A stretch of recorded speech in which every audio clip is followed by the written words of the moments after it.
The dream of Putin's propaganda has come true. Now Russia is really surrounded by enemies, which will gradually shrink Muscovy to the size of the Golden Ring. And that is not a fact. Perhaps the great Russian Empire will be limited to a garden ring.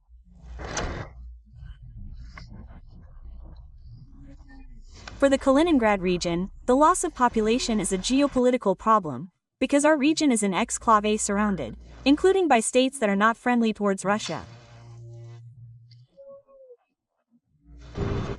Azerbaijan has now joined Ukraine, the Baltic countries, Sweden, Finland and Norway. There is no longer any question that diplomatic relations between Baku and Moscow have irreversibly deteriorated.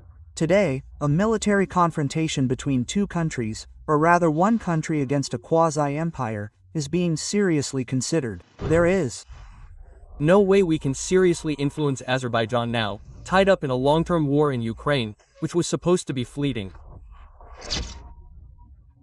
The starting situation for Russia is disappointing, because in a probable conflict, Turkey will side with Azerbaijan, and right now it is the most powerful state in the entire Central Asian and Caucasian region.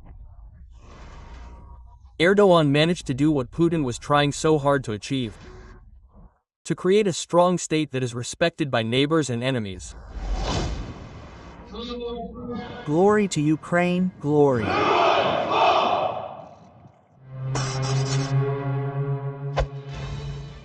Unlike the loser Putin, Erdogan successfully carried out all his SVO.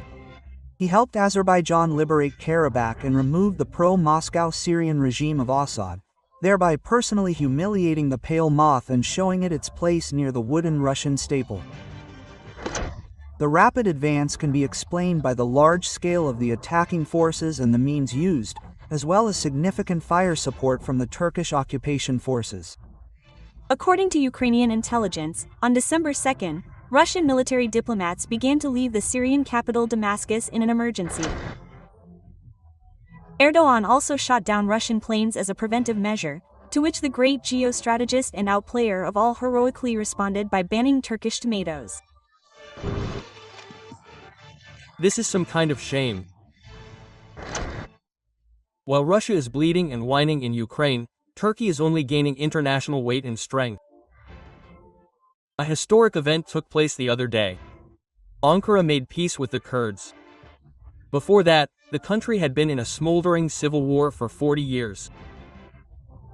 The Kurds had been fighting fiercely for independence since 1984. It seemed that there was no end to the confrontation, in which more than 40,000 people died. But last week, the Kurdistan Workers' Party announced its self-dissolution and called on the Kurds to lay down their arms. They even held a show ceremony of burning machine guns. Militants of the Kurdistan Workers' Party, which has waged an armed struggle against Turkey for the past 40 years, are laying down their arms. On Friday, they burned several machine guns, assault rifles and sniper rifles in the Kurdish region of northern Iraq. Erdogan called this step a break in the bloody shackles of the country. It was his personal triumph. He forced the Kurds to make peace with carrots and sticks. The Turkish Air Force regularly struck rebel bases in the mountains of northern Iraq. At the same time, Ankara issued an ultimatum: no negotiations until the Kurdistan Workers' Party lays down its arms. In the end, Erdogan achieved all of his goals. Now that's what we call raising an eyebrow. Once we raise an eyebrow, Ukraine will understand everything. Now Turkey has freed up enormous military and financial resources. When there is order inside the country, you can think about historical justice. And in this matter, Erdogan will give even Putin a head start. The president of Turkey does not hide that he wants to restore the Ottoman Empire. It is not possible to reverse even within its geographical borders the influence that Istanbul had on the entire civilized world. To govern the state fairly. And who has always been Turkey's main opponent? That's right, the erroneous creation of Yuri Dolgoruki. Having strengthened, Turkey will definitely begin to squeeze Russia beyond the curb, and Ankara will not limit itself to the Caucasus alone. After all, Tatarstan, Bashkortostan, Buryatia and Yakutia may also want to return to their native harbor. When it was said about the need to plunder Russia, then first of all we must understand who will, what will be the mechanism of this, dismemberment, yes, what can be.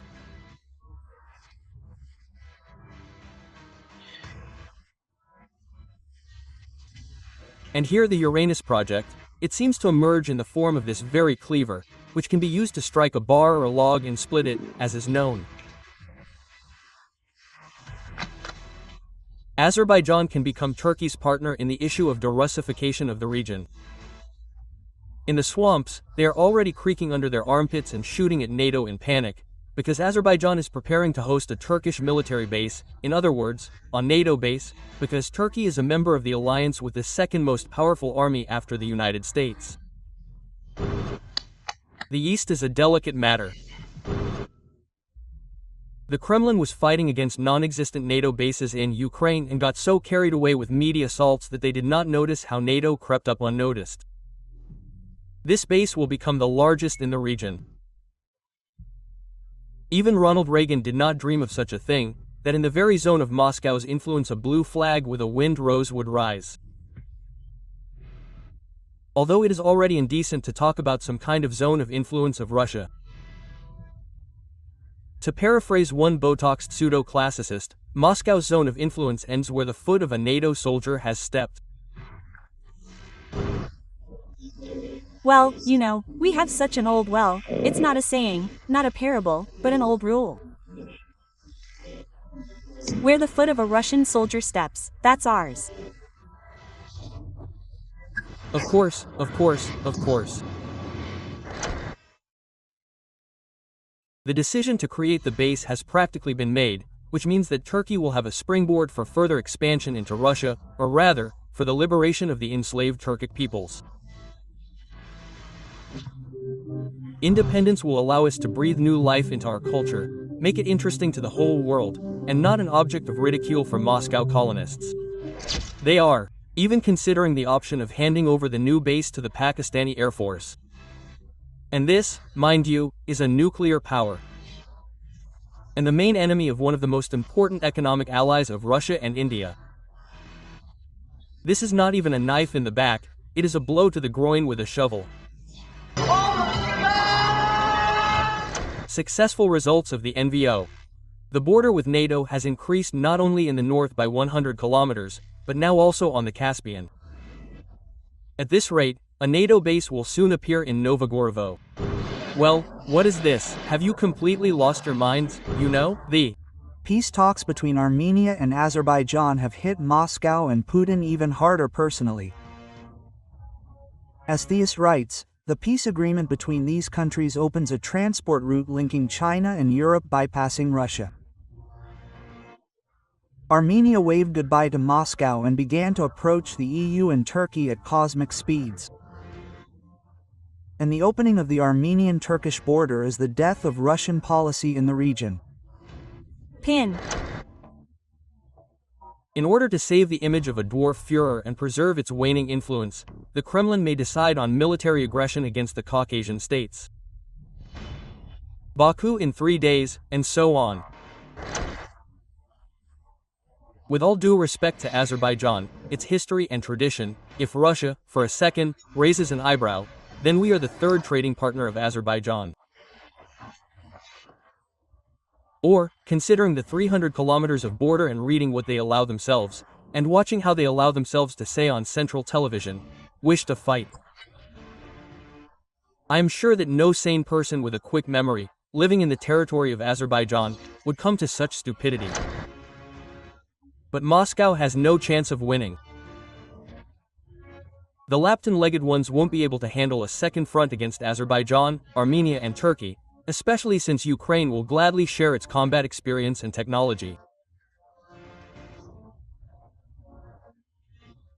Everything will end for Russia with a parade of the anti-Russian coalition on Red Square, and the bearded, unwashed Putin will be dug out of a dugout somewhere near Kostroma. I would like to remind you that this video is created for entertainment purposes and contains elements of satire and irony. All facts and events are presented in a hyperbolized or exaggerated form to convey a comedic or dramatic effect. Our goal is not to mislead, but to highlight humor. Please take it with a smile.